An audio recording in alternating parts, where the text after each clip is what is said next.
our chemistry.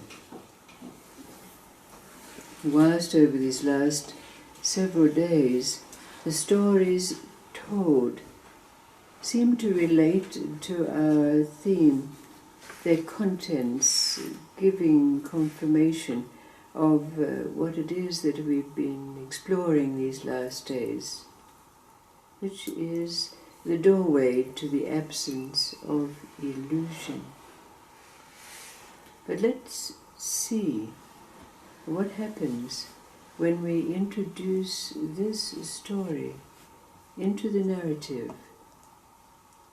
It's the story of Naropa.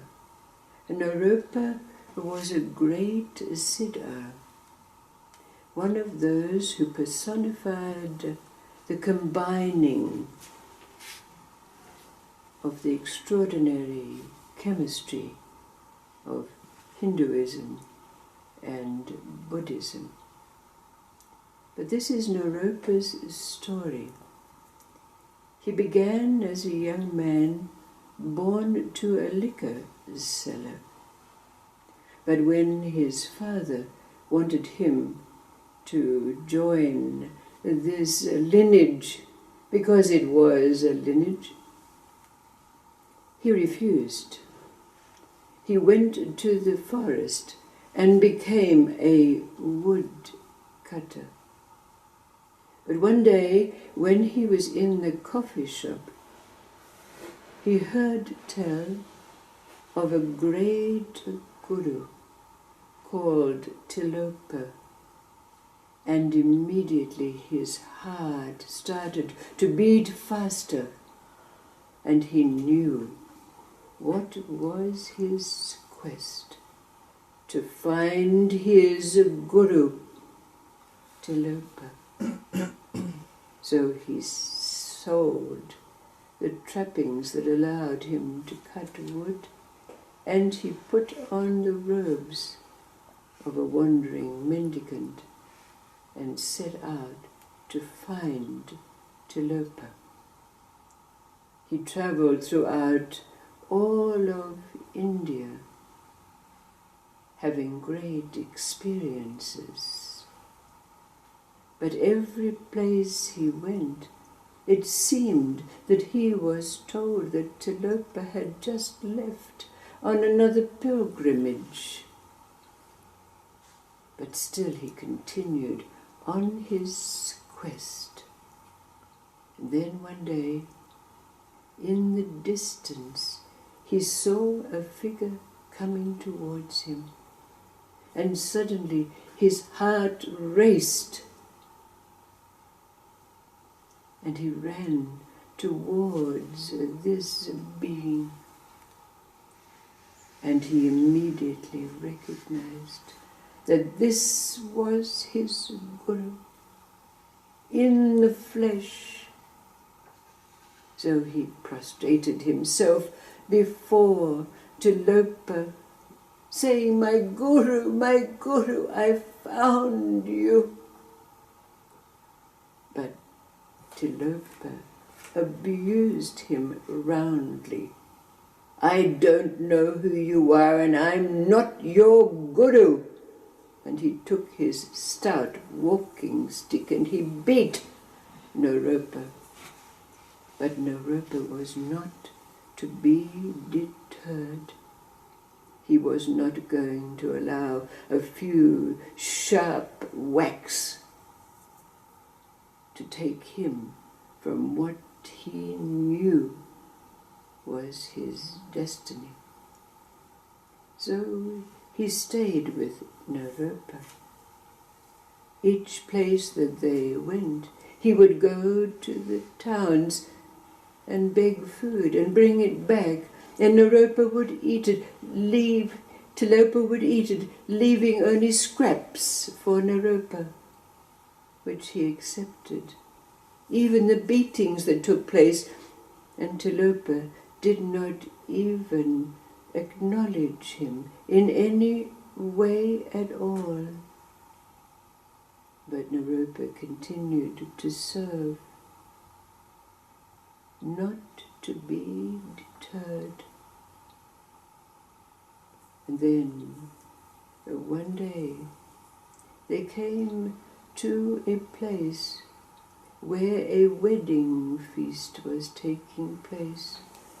A very rich merchant had invited all the town to a great, great feast where 84 different types of curry were served, and amongst them was a delicacy considered to be the nectar of the gods. And the hosts gave Naropa many dishes to take back to Tilopa.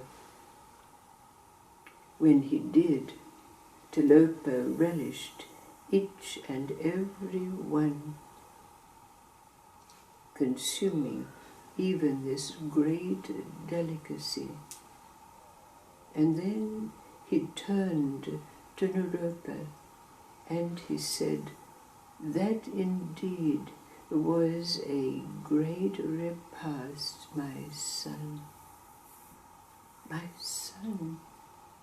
He called me my son. After these 12 long years of never being acknowledged, not even being asked his name, Tilopa called Naropa my son and asked if he could have more of the feast. So Naropa went back to the wedding feast and again brought back the curries and the great delicacy for Tilopa. And again he consumed all. Again he asked Naropa to return, to bring more. 5 times Naropa went and was given of the curries. But then Tilopa asked him to go again. But now Naropa felt highly embarrassed. How could he return and ask for more a 6th time? So a great crisis arose in him. And then he thought to himself, the only thing I can do is steal the great delicacy. And so taking himself back to the wedding feast, in a moment when the guests and the servants were occupied with the festivities, Naropa stole the bowl of that delicacy, placing it under his robe and returning to Tilopa. Tilopa thanked him, calling him my delicate, diligent son, and congratulated him on reaching this stage of great humility to steal. Tilopa finished this bowl of curry, and then he undertook to give initiation to Naropa. In the following days, he imparted the great truths that beget a Siddha. And indeed, after this time, Naropa began his calling as one of the great Siddhas of the age, an age when Hinduism had begotten Buddhism, and the chemistry of that which Siddhartha had brought melded together and were presented in the teachings, the truths, the great alchemy that arose as these two merged and melded.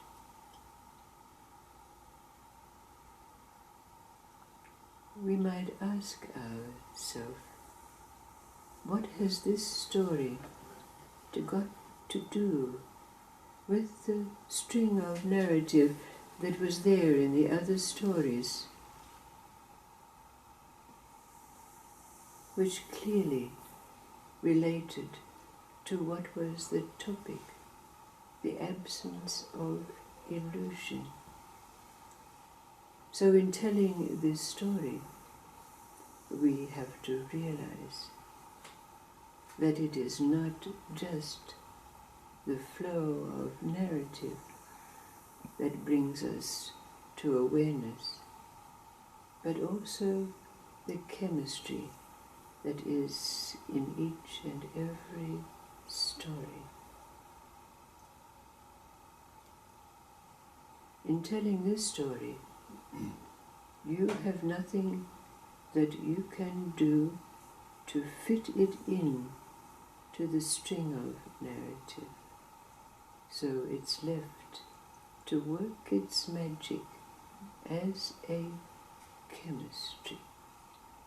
In this way, we come to recognize what it is that lies beyond that door, the door to the absence of illusion. What point is there in sitting here and bringing us to that, unless there is something that can seed within us what it is that lies in that which is called the place of the absence of illusion? What has this story got to do with this? It has to be your experience.